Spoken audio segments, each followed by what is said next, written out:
안녕하세요. 저는 30대 후반의 평범한 직장인입니다. 저희 부모님은 산골 시골에 계시고 전 고등학생 때부터 집을 나와 자취하며 오랜 기간 혼자 살았네요. 5년 전 결혼을 했고 아이를 갖게 된 기쁨도 잠시 아내와 작년에 사별을 했습니다. 그 후로 장모님이 아이를 키워주시며 한 집에서 함께 살고 있습니다. 저와 아내는 지인의 소개로 만나 2년 끝에 결혼했죠. 저보다 한참 어린 10살 연하였고 대학을 갓 졸업한 풋풋하고 아주 귀여운 여자였어요. 아내의 청순한 외모에 착한 마음씨, 그리고 멋지고 당찬 모습에 반하였고 너무나도 사랑했습니다. 그러다 아내의 고백으로 먼저 사귀게 되었습니다. 솔직히 여자 경험도 별로 없었고 집안 형편이 좋지 않아 오로지 돈 버는 데만 일에만 집중해온 타입이라 여자 대하는 건 숙맥이나 다름이 없었죠. 항상 곁에 있어준, 먼저 손 내밀어준 그녀와 자연스럽게 결혼으로 이어지게 되었고, 그녀는 어렸지만 결혼관에 제대로 잡혀 있었고 빨리 가정을 이루고 싶어하는 아내의 모습에 저도 결혼을 결심했습니다. 그녀의 집에 인사를 드리러 간 날 처음 장모님을 뵀습니다. 아내의 부친이 어릴 때 돌아가셨다는 얘기를 익히 알고 있었고 혼자 힘들게 딸을 키우셨을 장모님을 생각해서 몸에 좋은 건강식품, 한우, 그리고 꽃방울이를 사갔던 기억이 납니다. 그런데 솔직히 장모님의 첫인상은 다소 충격적이었습니다. 어머님이라고 부르기도 민망한 너무 젊고 청초한 느낌에 제가 봐도 여자로 느낄 만큼 젊어 보여서 그동안 장모님 하면 상상했던 모습과 너무 달라서 놀랐습니다. 장모님이 어릴 때 결혼해서 아내를 낳았다는 얘기를 들었지만 식사 자리 내내 그건 나이가 가늠이 안 돼서 혼자 계산하느라 정신이 멍했습니다. 나중에 안 사실이지만 20살 때 지금의 아내를 낳으셨다고 합니다. 그리고 부친은 돌아가신 것이 아니라 아내를 임신하신 장모님을 버리고 도망갔으며 장모님은 그 남자를 죽었다 생각하고 절대 찾을 생각도 없이 아내를 그동안 혼자서 키워오셨다는 것도 나중에 알았습니다. 장모님이 친정이 부유한 편이라 다행히 아내는 경제적으로 고생 없이 성장할 수 있었던 것 같습니다. 장모님은 정말 좋으신 분입니다. 아내가 어떻게 예쁘게 잘 성장할 수 있었는지 느껴지더군요. 언제나 긍정적이고 밝고 매사 심플한 아내 덕분에 늘 마음이 편했고 나이는 어려도 인생을 함께할 좋은 파트너라고 여겼습니다. 그런데 장모님을 뵙고 나서부터 이상하게 마음에 불편한 감정이 생기기 시작했습니다. 결혼했을 때 제 나이가 34살이었고 아내는 24살, 장모님은 44살, 셋 다 10살씩 차이가 났죠. 더군다나 장모님의 곁으로는 제 또래라고 해도 믿을 정도였습니다. 아내가 아이를 낳고 사고로 제 곁을 떠난 후 아이 문제로 인해 제가 장모님과 혼자 사시는 집으로 당분간 들어가서 함께 살게 되었습니다. 아내를 잃은 상처 때문에 혼자 있고 싶었지만 아기 때문에 어쩔 수가 없었고 감사하면서도 불편했고 한편으로는 기댈 수 있어 다행이면서도 또 불편하고 아이에게 좋은 아빠가 돼주겠다고 약속했는데 전 일을 더 만들어서라도 집에 잘 들어가지 않으려 했습니다. 아내와의 이별, 아이, 그리고 장모님과의 동거, 이 모든 현실을 받아들이고 싶지 않았습니다. 아파트에 사시는 몇몇 분들은 저와 장모님 그리고 아이와 함께 있는 모습을 보시곤 부부로 착각하는 사람들이 있을 정도입니다. 솔직히 제가 친하게 지낸 누나가 있었는데 잠깐 사귄 적도 있었죠. 근데 장모님과 동갑입니다. 심지어 그 누나보다 장모님이 더 어려 보이시고 성격도 스타일도 젊습니다. 그리고 미모도 더 뛰어나고요. 장모님과 좀 편하게 지내라 말이 쉽지 전 젊은 장모님을 대하는 것이 더 어렵습니다. 어떻게 대해야 할지 말은 어떻게 해야 할지 모든 것이 불편합니다. 그런데 최근 들어 같이 살게 되면서부터 장모님을 볼 때마다 점점 장모님의 아름다운 미모와 나이에서 느껴지는 관능적인 모습, 또 한편으로는 딸 아이 하나만 바라보고 이제껏 여자로서 삶은 포기하고 살았는데 지금은 또 홀로 손녀를 키우는 모습을 보며 보호 본능이 일어납니다.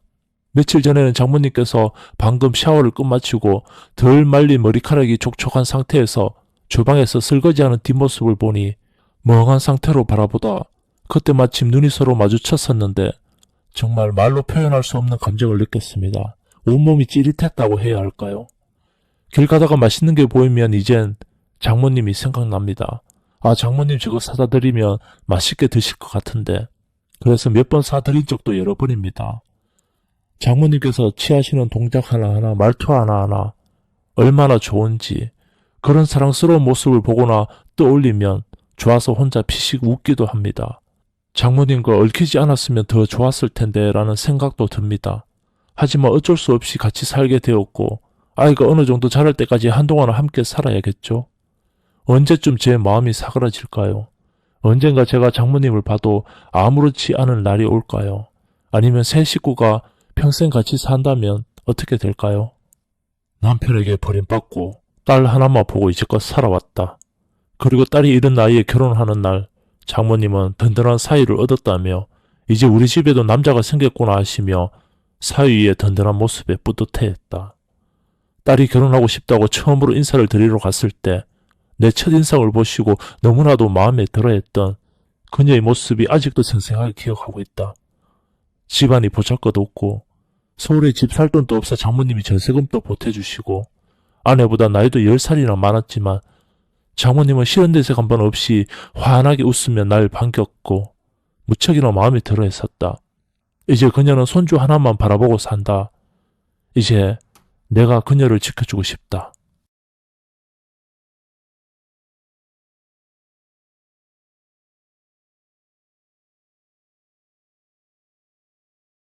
안녕하세요. 저는 30대 중반의 남자입니다.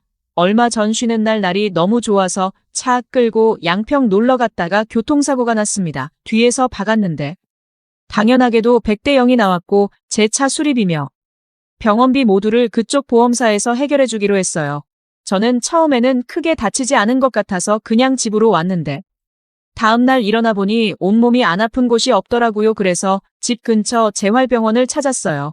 그동안 10년 넘게 운전을 하면서 완전 무사고였는데 제 과실은 아니지만 사고가 났다는 게 너무 찝찝했습니다. 아무튼 병원에 도착했더니 교통사고 당해서 왔다고 하니까 의사 선생님이 이런 일에 능숙하게 제 과실이냐고 묻더라고요. 상대방 과실이라고 했더니 바로 엑스레이 사진도 찍고 몇 가지 검사도 추가로 받았습니다. 저보고 입원할 거냐고 묻더라고요. 입원할 정도인지는 잘 모르겠지만 제가 원하면 언제든지 입원해서 치료가 될 수 있게 해주겠다고 하셔서 그렇게 하기로 했습니다. 안 그래도 제가 사는 집에 에어컨이 안 좋아서 덥기도 했고 병원에 입원해서 누워있으면 합의금을 조금 더 잘 쳐준다는 이야기도 생각이 났어요. 안 그래도 여기저기 쑤시고 아프던 차에 잘 됐다 싶더라고요. 그렇게 작은 병원에 2인실에 입원을 했습니다. 재활병원이라 그런지 환자의 대부분은 교통사고 거의 다 나이롱이었어요. 저도 비슷한 처지라서 뭐라고 말을 할 상황은 아니지만 저와 같은 방을 쓰는 아저씨는 택시기사라고 하더라고요. 진짜 제가 그 병원에 입원해 있는 동안 얼굴 본 적이 손으로 꼽습니다. 아마 보험사에서 나온다는 연락받으면 그때만 병원으로 돌아오는 것 같았어요. 저게 바로 밖에서만 듣던 나이롱 환자인가 싶었는데 사실 나중에 알게 된 사실 그 병원 대부분의 환자들이 그런 식으로 보상받기 위해서 가짜로 입원해 있는 사람들이더라고요. 덕분에 저는 2인실이지만 마치 독실처럼 사용할 수 있었어요. 병원의 하루하루가 굉장히 편안했습니다. 아침에 자다가 밥 먹으려고 깨우면 일어나서 대충 밥 먹고 오전 의사가 와서 형식적으로 불편한 곳 없냐고 물어봅니다.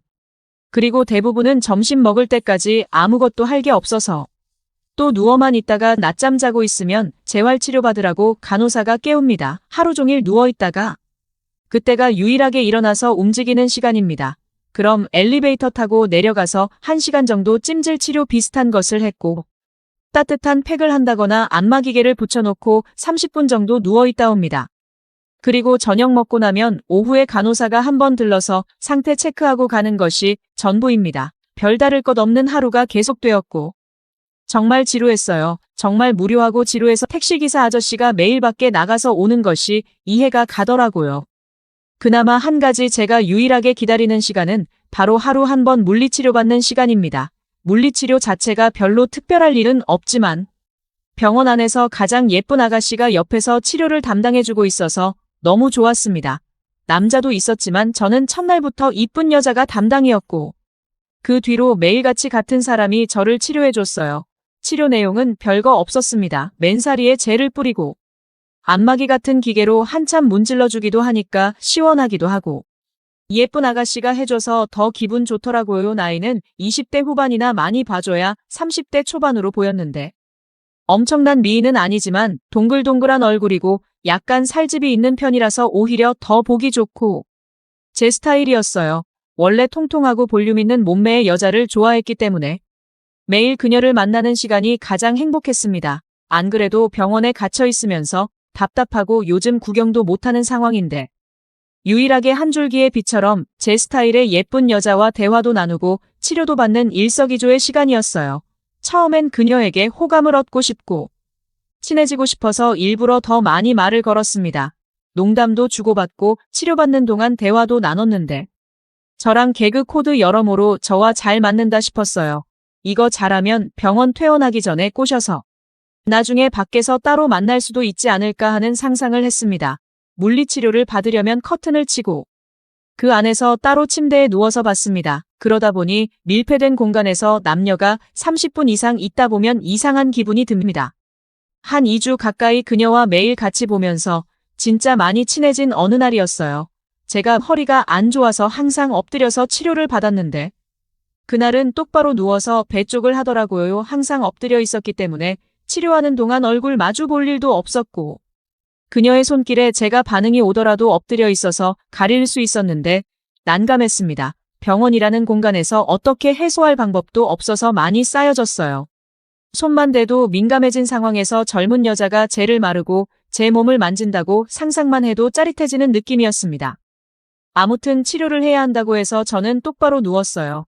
평소 같으면 잡담도 많이 하고 오늘 있었던 일이나 재미있는 이야기를 하면서 시간을 보냈을 텐데 똑바로 누워 얼굴을 바라보고 있으니 왠지 서로 긴장이 되더라고요. 저는 그렇다 치고 근육까지 평소와는 달리 아무런 말도 없이 치료만 하고 있었고 커튼 속에 그 방은 야릇한 분위기가 생겼어요. 한번 상상해 보세요. 젊은 남녀 둘이서 커튼 쳐진 좁은 공간에 저는 침대에 누워서 상반신을 다 내놓고 있었는데 오직 라텍스 장갑 하나만 끼고 있는 여자가 제 몸을 여기저기 만지고 있었으니까요. 그렇게 서로가 의식하며 뭔가 야릇한 분위기가 흘렀고 10분 정도 서로 아무 말 없이 있었는데 그녀가 제 배 위에 젤을 바르고 라텍스 장갑에 낀 손으로 만져주는데 솔직히 그게 너무나도 자극적이어서 저도 모르게 제 몸에 반응이 오기 시작했습니다. 마침 하의를 헐렁하게 입고 있어서 너무나도 티가 나더라고요. 진짜 순간 창피해서 혼났고 그녀도 금방 눈치를 채고는 얼굴부터 귀까지 빨개지는 게 느껴졌어요. 저는 죄인이 된 것처럼 눈을 감고 아무 말도 하지 않았습니다. 그동안 그녀와 친하게 지내고 좋았던 관계까지 다 끝나버릴 거라고 생각했어요. 한참을 또다시 말없이 치료가 진행됐어요. 여전한 제 아래쪽을 힐끔힐끔 보고 있던 그녀가 결국 못 참고 먼저 입을 열었어요. 건강하시네요 라고 말이죠. 진짜 너무나도 민망했습니다. 건강하긴 쓸데없이 건강했죠. 이거 웃어야 할지 울어야 할지. 그 다음부터 너무 당황해서 아무런 이야기나 쏟아냈습니다. 원래 아무한테나 그렇게 반응하는 건 아니고 진짜 예쁘고 제 마음에 드는 사람한테만 반응하는 거라고 이야기를 했더니 그 대답이 마음에 들었는지 피식 웃었어요. 그러면서 자기가 좋냐고 묻길래 솔직하게 대답했습니다. 완전 내 스타일이고 퇴원하고 나가서도 보고 싶다고요. 이런 고백이 통할 거라고는 생각하지 않았고 그냥 분위기를 밝게 바꾸고 싶었어요. 하지만 제 예상과는 전혀 다르게 제 이야기를 들은 그녀가 환하게 웃으며 저를 보더니 손으로는 계속 치료를 하고 있었고 천천히 제 쪽으로 다가와서 누워있는 제게 뭔가를 하는데 저는 태어나서 그렇게 짜릿한 느낌은 처음이었습니다. 커튼 밖으로는 다른 사람들 움직이는 소리가 다 들리고 있지. 아래로는 그녀가 계속 제 허리 쪽을 만져주고 있지. 그런 상황에서 숨도 못 쉬게 덮쳐오는 그녀의 립스는 제정신을 멀리 달아나게 해버렸어요. 만약 이곳이 병원이 아니었다면 저도 가만히 있진 않았을 텐데.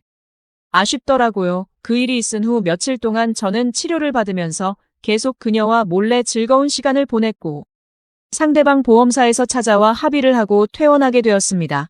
마지막 퇴원하는 날 그녀에게 찾아가서 연락처를 받아냈고 그 뒤로 지금까지 만남을 이어가고 있어요. 병원에서 저와 함께 매일 시간을 보내면서 그녀도 저에게 마음이 있었다고 하더라고요. 역시 제 예상대로 약간 통통한 그녀는 정말로 너무나 화끈했습니다. 사랑도 빠르고 고백도 빠르고 진도도 정말 빠르게 나갔어요. 제가 퇴원하자마자 다음날 바로 만나서 술 마시고 입맞춤하고 그녀의 집까지 초대받아서 들어갈 수 있었어요.